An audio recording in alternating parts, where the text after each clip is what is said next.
अस्सलाम वालेकुम dear students.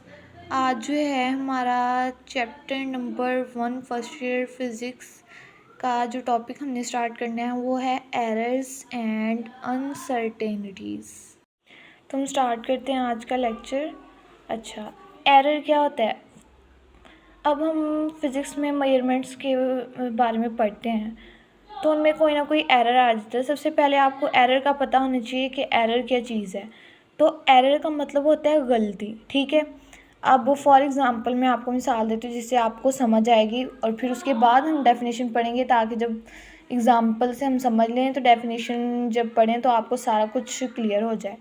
ये देखें स्टूडेंट्स, मैंने ना किसी चीज़ को मेजर किया है, ठीक है, और उसकी जो मेजरमेंट आई है वो 80.00 kg आई है, यानी कि 80 किलोग्राम आई है, 80 किलोग्राम, ठीक है।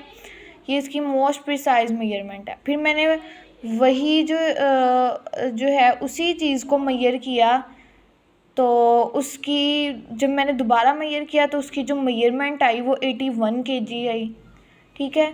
अब इन दोनों में फ़र्क है, इसको हम जो मोस्ट प्रिसाइज मेजरमेंट है इसको हम मार्क्ड वैल्यू का नेम देंगे, और ये जो मैंने बाद में मेजर की इसको हम मेजर्ड वैल्यू का नेम देते हैं, ठीक है। अब इन दोनों में से जब हम इन दोनों को माइनस करेंगे तो हमारे पास एरर उसमें कितना आ रहा है, 1 kg, यानी कि इन दोनों का जो डिफरेंस है वही हमारे पास कहलाता है एरर, ठीक है। यानी कि मार्क्ड वैल्यू और मेजर्ड वैल्यू, इन दोनों में जो डिफरेंस होगा वो हमारे पास एरर होगा। यानी कि जब इन दोनों में हम एरर देखेंगे तो ये 80 kg है और ये 81 kg है, और इन दोनों में जब हम डिफरेंस देखेंगे तो 1 kg इनका डिफरेंस आएगा, और वही जो है 1 kg, इट मीन्स डैट कि इसमें जो है इस मेजरमेंट में 1 kg का एरर है, ठीक है। इसी तरह हम एरर को एक्सप्लेन भी करते हैं,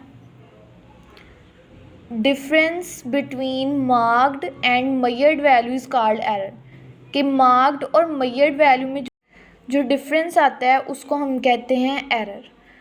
अब एरर की डेफिनेशन को हमने समझ लिया, होपफुल आपको जो है एरर की डेफिनेशन समझ आ गई होगी। अब जो है हम पढ़ते हैं कॉजेज़, कि एरर के कॉजेज़ क्या क्या हैं, ठीक है।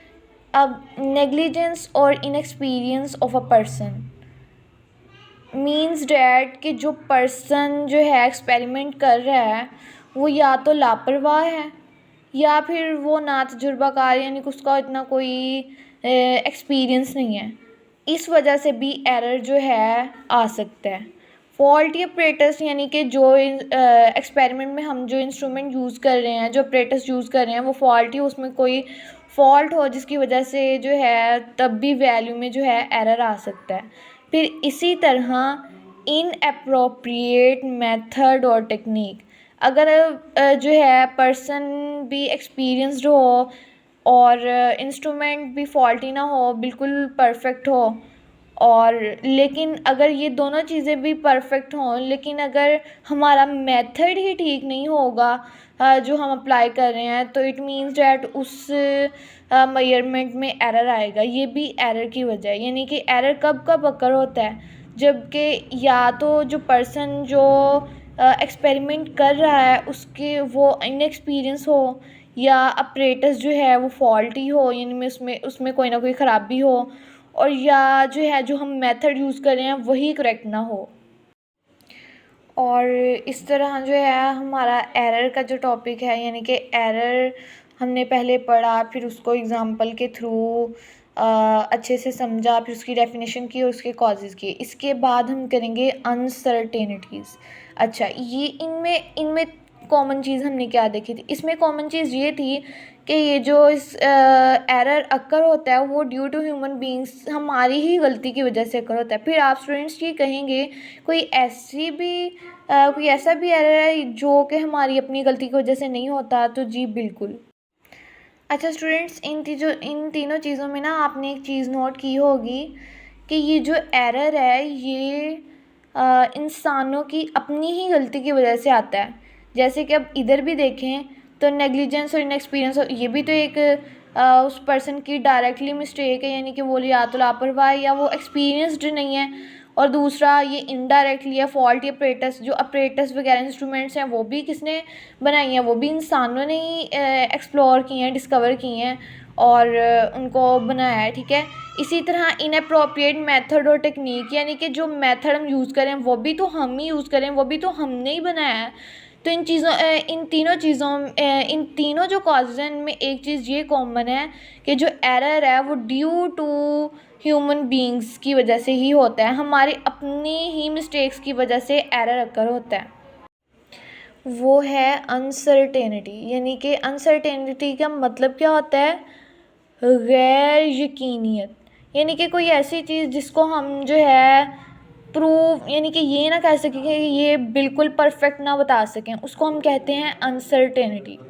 अच्छा स्टूडेंट्स, अब जो है अनसर्टेनिटी को मैं आपको एक्सप्लेन करती हूँ ताकि जो है आप उसकी अच्छे से समझ जाए। फॉर एग्ज़ाम्पल स्टूडेंट्स, मैं आपको कहती हूँ कि मुझे इस टाइम बताएं कि टाइम क्या हुआ है। आप कहेंगे मैम इस टाइम जो है 9:55 हुए हैं, ठीक है। तो फिर जो है मैं कहूँगी एग्जैक्ट टाइम बताएं, बिल्कुल इस टाइम एग्जैक्ट जो है वो टाइम क्या हुआ है।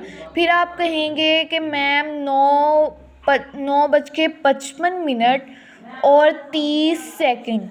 लेकिन ये देखें, जब आप बताएंगे तो तब भी तो कोई ना कोई टाइम कंज्यूम होगा ही ना, जब यानी कि आप परफेक्ट नहीं बता सकते। जब आप मुझे बताएंगे 9:55 और 30 सेकंड, जब आप बताएंगे तो बताने में भी तो सेकंड्स कंज्यूम होंगे ना कोई टाइम लगेगा ना। फिर आपकी कोशिश ये होगी कि आप जल्दी जल्दी बताएं ताकि जो है आप परफेक्ट बता सकें। लेकिन फिर भी आप परफेक्ट नहीं बता सकते, तो क्योंकि आप जितना भी जल्दी बताएंगे कोई ना कोई टाइम ज़रूर कंज्यूम होगा।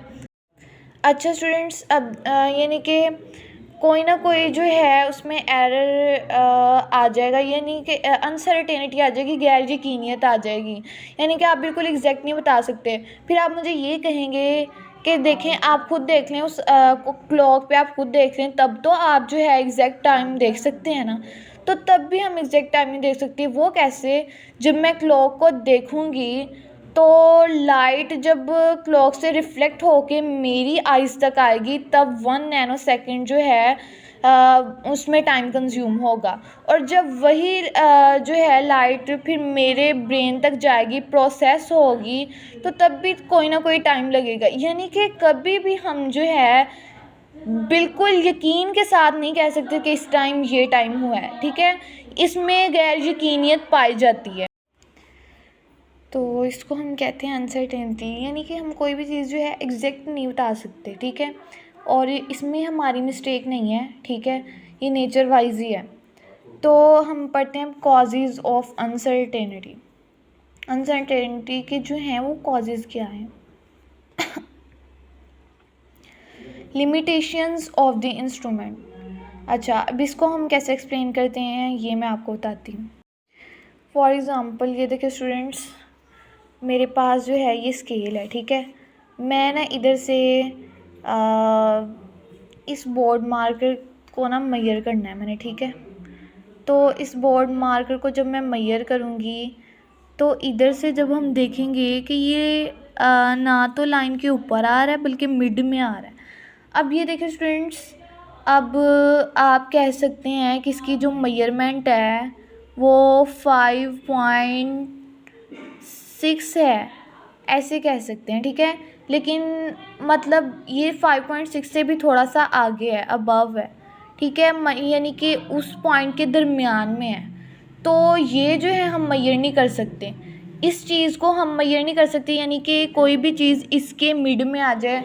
जैसे मैं आपको जैसे एग्जांपल दे रही हूँ, ये देखें स्टूडेंट्स, इधर जो है ना देखें, अब ये जो लाइन है इसके मिड में आ जाए, ठीक है। तो जब मिड में आ जाएगी तब हम ना कि ये कह सकते हैं कि 1.5 है और ना ये कह सकते हैं 1.6 है। यानी कि अगर कोई मेजरमेंट 1.5 और 1.6, ठीक है। अब स्केल पे तो हमारे पास 1.5, 1.6 है, 189, इसके दरमियान में कोई जो है हमें रीडिंग नहीं दी गई, यानी कि इससे छोटी रीडिंग नहीं है हमारे पास। अगर हमारी मेजरमेंट, हमने कोई भी चीज़ मेजर करनी है और उसकी वैल्यू इनके दरमियान में आ जाए ना, तो वो हम जो है इस स्केल के ज़रिए कैलकुलेट नहीं कर सकते। इसको हम कहते हैं लिमिटेशंस ऑफ द इंस्ट्रूमेंट।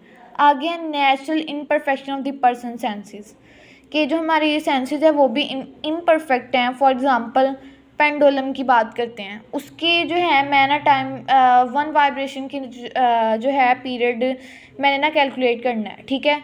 मैं स्टॉप वॉच को जब उसको मूव करता है पेंडुलम, मैं स्टॉप वॉच को ऑन कर देती हूँ, और जब वो यानी कि एक वाइब्रेशन कंप्लीट कर देता है मैं स्टॉप वॉच को उसी टाइम ऑफ कर देती हूँ। अब जब आप ऑफ़ करते हैं तो ज़रूरी नहीं कि आप बिल्कुल एग्जैक्ट उसी टाइम पे ही करेंगे, हो सकता है आप कोई 1 सेकंड पहले उसे जो है बंद करते हो, और ये भी हो सकता है कि 1 सेकंड बाद में वो बंद हो, यानी कि हम एग्जैक्ट जो है नहीं बता सकते, हमारी सेंसेस में इतनी जो है परफेक्शन नहीं है।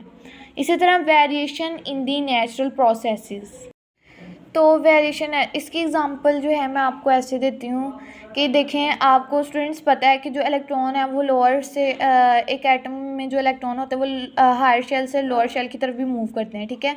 लेकिन हम ये एग्जैक्ट नहीं कह सकते कि वो हायर शेल से लोअर शेल की तरफ जब मूव करेंगे तो वो इस टाइमिंग पे करेंगे, यानी कि कोई एग्जैक्ट टाइमिंग नहीं हम उसकी बता सकते, तो इसको हम कहते हैं यानी कि वेरिएशन नेचुरल प्रोसेसेस। ये था हमारा आज का लेक्चर स्टूडेंट्स। अगर आपको किसी भी चीज़ में जो है डिफ़िकल्टी हुई होगी तो आप कमेंट सेक्शन में ज़रूर पूछें। अब मिलते हैं नेक्स्ट लेक्चर में जिसमें हम पढ़ेंगे टाइप्स ऑफ एरर। अल्लाह हाफ़िज़।